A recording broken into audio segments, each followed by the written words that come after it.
Are you having a hard time moving on from a relationship that ended with a narcissist? Maybe your mind knows fully well that the relationship was not good for you. Maybe God Himself provided a supernatural way for you to exit that relationship because it was toxic and unhealthy and destructive. Yet, you miss the narcissist so much, it doesn't make sense. In this video, I'm going to talk about why you're having such a hard time letting go, why you shouldn't feel ashamed, discouraged, or beat yourself up over it, and what you can do to heal and move forward with your life. I also have some exciting news to share with you at the end of the video, so please stick with me through the whole video. Now first, before we get into it, for those of you who are new to my channel, welcome. I'm Shaneen Megji. I'm a transition coach. Welcome to my channel on Toxicity is Not Your Destiny. My mission is to help people navigate toxic relationships in their lives from a biblical, practical, and spiritual perspective. So if you like this video, take a moment right now, click on that subscribe button, click on the bell, because every single week I'm going to be bringing you a new video to empower you in navigating toxic relationships in your life. So without further ado, let's dive into the subject. So maybe you can relate to the song by Natalie Cole, I Miss You Like Crazy. Some of the lyrics go like this: I miss you like crazy. I miss you like crazy. Ever since you went away, every hour of every day. I miss you like crazy. I miss you like crazy. No matter what I say or do, there's just no getting over you. The narcissist tore you to pieces, abused you, treated you like garbage, discarded you, yet you're missing them like crazy. How can that be? That is a tremendous cognitive dissonance. On the one hand, your mind and experience know the narcissist abused you and treated you like their punching bag, but your emotions long for a connection with them. How do you reconcile these two parts of yourself? You might be tempted to think you made a mistake, or maybe these deep feelings are indicative of a real connection you shared, even if there was abuse. Listen, my friend, these are lies, either from the enemy or your soul, to try to alleviate the tension of such contradicting messages within yourself. Don't believe them. Here's the first thing to really know, and it's really important that you come to terms with this reality. An ending with a narcissist will always go terribly, no matter who ends the relationship. If they end it, you will feel their callousness and cruelty like nothing else, because they have this propensity to throw people away like garbage and never look back. If you end it because their abuse was too much and you couldn't take it anymore, they will play the victim and turn everyone else on you, so you actually are made to feel like the abuser, the unreasonable person, the one who destroyed the relationship because you chose not to put up with their abuse anymore. There's no winning with this type of personality. It's important to accept that getting over a relationship with a toxic person is much harder than getting over a relationship with a healthy person. This is not about you or a weakness with you, but it's about the extra emotional and spiritual work that is required to keep you very centered and grounded in the truth and in God, without being pulled into the deceitfulness of the narcissist's alternate reality that they get so many people to buy into. So let's get into why you should not beat yourself up or feel ashamed or bad that you are missing someone that was so toxic for you. I'm going to go through a list of reasons why you're struggling and what you can do about it. Number one, you are missing the narcissist because you are detoxing. You're going through withdrawal. The feelings you are feeling right now are not indicative of true love that you have for the narcissist. These emotions are symptoms of withdrawal from an addiction through trauma bonding with him or her. Understand that with every cycle of being valued and then devalued by the narcissist and then valued and devalued again, created a trauma bond with the narcissist, which is like a crazy glue bond. If you don't know about trauma bonds, I would highly recommend that you watch a video I created on trauma bonding along with this one. Being trauma bonded is a big reason why you're finding it so difficult to let go. You must treat a breakup with a narcissist like recovering from an addiction. Your feelings of missing them and wanting them are a symptom of withdrawal and detoxing from a drug. It's not a sign that you did something wrong and that the ending of the relationship should not have happened. The pain is not an indication of how much you love them or how much they loved you. It was neither of those things. A lot of it was purely chemical. And how do you deal with chemical? Just like detoxing from a drug, you have to detox from the narcissist. You don't treat a breakup with a narcissist like an ending with a normal relationship because of the addictive elements, which can happen to anyone, by the way. So please do not beat yourself up because it is taking unusually long to move on. This is normal. You are not in a typical relationship with a typical person in a typical breakup. So account for these things and allow the space and the time for yourself to get through it. Practice being self-compassionate and patient with yourself. Don't put any meaning to all these emotions that are coming out because they're like toxins releasing themselves from your system. Let them run their course. You are on the path to healing. The feelings will lessen over time and eventually disappear, I promise you. Number 2, the second reason you are struggling is because you are remembering the good times and missing them. In your mind, your narcissist was not always this abusive and this cruel and this heartless. There were some fond and good memories and you miss those. If your narcissist did things to elevate you and put you on a pedestal in between the times of being devalued, then you need to understand that this was not love, but love bombing. I don't know who came up with the term love bombing, but it is a misleading term because it denotes that the narcissist is showering you with extreme acts of love. But love bombing is not love, it's abuse. Why? Because the behaviors are meant to exert control to keep you in the grip of the narcissist. The actions are not an expression of love because they cannot be sustained. A narcissist has to expend a great deal of energy and effort to love bomb a person because these behaviors and emotions don't come naturally.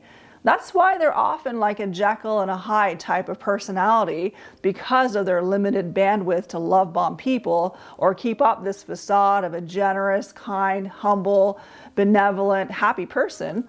So they show these love bomb behaviors to the outside world while being a tyrant, which is their true colors, behind closed doors to the people who are closest to them. Because the narcissist knows that those people will not or cannot leave, so they know that they're safe to take down their mask and not have to expend their precious limited energy by being needlessly loving, affirming, attentive with the people that they have already secured in their lives. With a narcissist, every relationship comes with an end game, so they're extremely strategic and crafty on where they will expend their energy. So love bombing is not love, it is another form of control and manipulation in phase 1 of the narcissistic abuse cycle. And maybe you are struggling with the belief that the narcissist has changed from someone good to someone bad because now they're being cruel like never before to you, something you just have not experienced before. They have not. The narcissist never changed. You changed, and the circumstances changed. And when you changed and the circumstances changed, then the narcissist revealed another side of their personality that was dormant or intentionally concealed. Whatever changed in you or in the circumstances brought up a side of the narcissist that was always there, but is only coming forth to the surface now. Number 3, another reason you are struggling is because your eyes are now open. You think you had some previous good memories, but if you were to go back into your past with the new eyes you have now and reevaluate those good memories, it may cause you to see things that you didn't see back then that would change your interpretation of your past good memories with the narcissist. You yourself had many wounds and saw and interpreted things through the filter of those wounds, but your eyes have been opened and you may be going through healing and awareness. So if you were to go back and relive your past with the new eyes you have now, I'm telling you that you may interpret those good times you thought you had very differently now. You may actually see those good times as little breadcrumbs the narcissist gave to you to secure you, to control you, to keep you holding on, but they were not a demonstration of true, genuine love that the narcissist had for you. Number 4, A fourth reason you are struggling is because the narcissist took up a lot of space in your life, and they inched their way little by little to the point that you didn't even notice that you have revolved so much of yourself around them and lost who you were in the process. I will go as far as to say that the narcissist may have found a way to take up residence in you and get you to evacuate your own self. They succeeded in expanding their territory by taking over you and making you an extension of them. They forced you to give up yourself and merge with them. So much of your life was simply an extension of the narcissist. And if you can relate to this, I would encourage you to watch my video on how to break a soul tie with a narcissist, because it is so important for you to break that dimension of their power over you as you get over the relationship. You're having a hard time moving on because the narcissist took up so much of your emotional, physical, mental, spiritual space that you didn't know how to deal with the massive vacuum that is your life right now.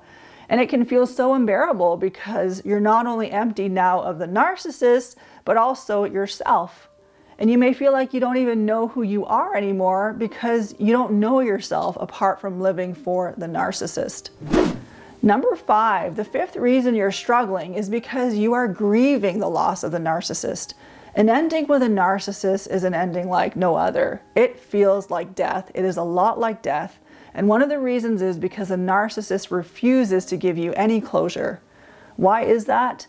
Because if you're not going to give them that narcissistic supply anymore by being with them, then they're going to get it some other way, through a more malicious supply where they get their emotional fix by inflicting you with pain. Narcissists are so callous and unempathetic that they will uproot themselves from your life so completely on an emotional, mental, physical, spiritual level. And they'll do it in a way that is so traumatic that feels like massive abandonment.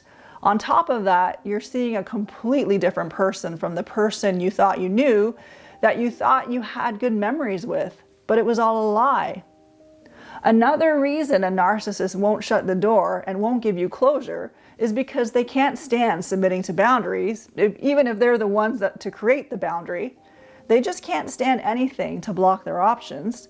And a narcissist wants to have the option to come back whenever they want to, so they will leave the relationship in a state of being unresolved and without closure on purpose, and they will blame you for it. And if you would like to know how to get closure when the narcissist won't give you closure, check out a video I did create on how you can get that closure. So what can you do to get through all of this? Just know that you are passing through a dark valley. It is not always going to be this way. This is not your forever state. God has your future in His hands, and He may not reveal it all to you just yet. I want to read to you Psalm 23. If you are dealing with an ending to a relationship with a narcissist, Psalm 23 is for you. Read this psalm, hang it on your wall so you can see it every day. It is such a comforting, beautiful psalm, and here it goes. The Lord is my shepherd, I shall not want. He makes me to lie down in green pastures. He leads me beside the still waters. He restores my soul. He leads me in the paths of righteousness for His name's sake. Yea, though I walk through the valley of the shadow of death, I will fear no evil, for you are with me. Your rod and your staff, they comfort me. You prepare a table before me in the presence of my enemies. You anoint my head with oil. My cup runs over. Surely goodness and mercy shall follow me all the days of my life, and I will dwell in the house of the Lord forever. Just know that God wants to give you rest for your soul in green pastures. He wants to give you rest from fight or flight, from complex post-traumatic stress, from having to walk on eggshells and worrying if you're going to step on a landmine with the unpredictability of the narcissist. You can breathe now. You can detox from the narcissist with the comfort and the peace of Jesus Christ. I would encourage you to take things one day at a time. Just focus on getting through each day as it comes. If you get through each day as they come with God, the weeks, months, and years will work themselves out. You don't have to think about it. You will get through this dark valley. Remember, you're passing through it. This is not your forever state.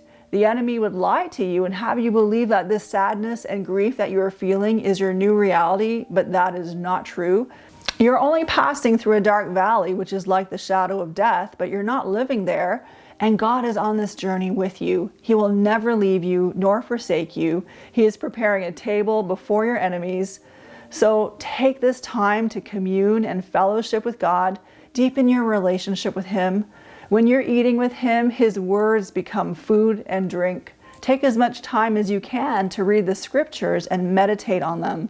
Be transformed by the renewing of your mind. Let God become your home, your security, your safe place, the one and only whose love is constant and true. Take back everything you gave to the narcissist and dedicate it to God. You may have multiplied your sorrows and grief by giving the narcissist all your love, honor, attention, and resources, but just know that with God, there are no limits. He is the only person in the entire universe where it is safe and healthy and life-giving to be addicted to Him, to be obsessed with Him and preoccupied with Him, to ruminate over and over and think about Him constantly.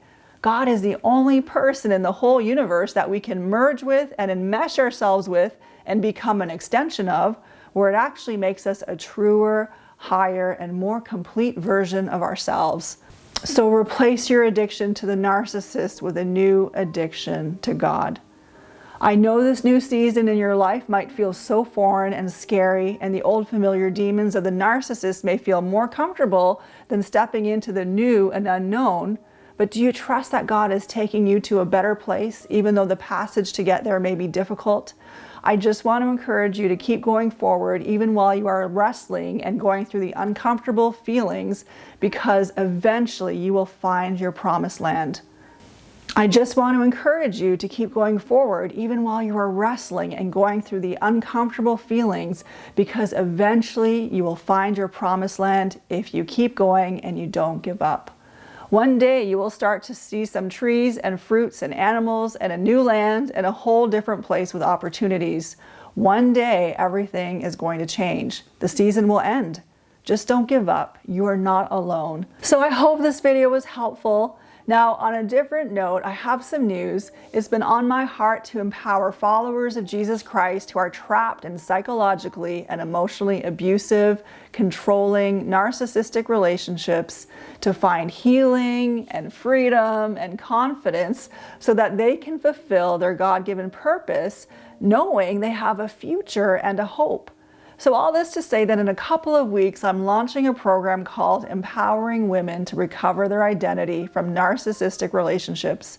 And here's the best part. I'm looking for a handful of women who are followers of Jesus Christ to work with me directly over the next 12 weeks on how to find healing, freedom, and confidence, how to set healthy boundaries while keeping your peace, how to overcome codependency, how to recover your God-given identity, how to align with God's vision for your life and to move forward with it, and much more.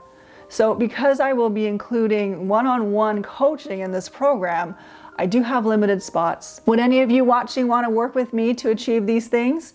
If so, I'd love to chat with you. If you think you might be a good fit for this program, then email me at Shaneen@ShaneenMegji.com and let me know you're interested. My email address is also in the description box below.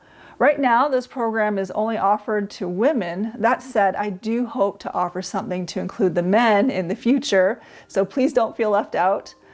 So this brings me to the end of my video. Thank you so much for watching. I hope this video was helpful in giving you a deeper understanding of why it is harder to move on from a relationship with a narcissist and why you shouldn't beat yourself up over it.